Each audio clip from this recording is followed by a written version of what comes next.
Welcome to the Learning Pines YouTube. We hope this video helps. Start by opening Power BI Desktop and choosing Get Data to connect sources. Choose Excel, SQL Server, SharePoint, CSV, or Web API connectors as needed. Decide between import and direct query based on data size and refresh frequency. Import caches data for faster visuals.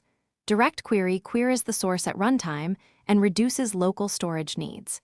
Set data source credentials and privacy levels to prevent blocked queries. Use Query Editor to preview tables before loading into the model. Load only necessary tables to improve performance and reduce file size. After loading, open Power Query to clean and shape your data tables.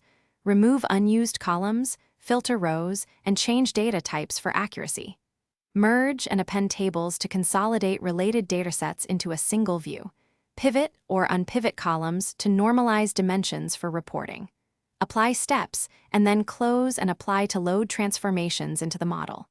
In the model view, create relationships using primary and foreign keys and set cardinality. Add calculated columns and measures with DAX for sums, averages, and ratios. Begin building reports by dragging fields onto the canvas and choosing visuals. Use bar charts for comparisons, line charts for trends, and tables for detail.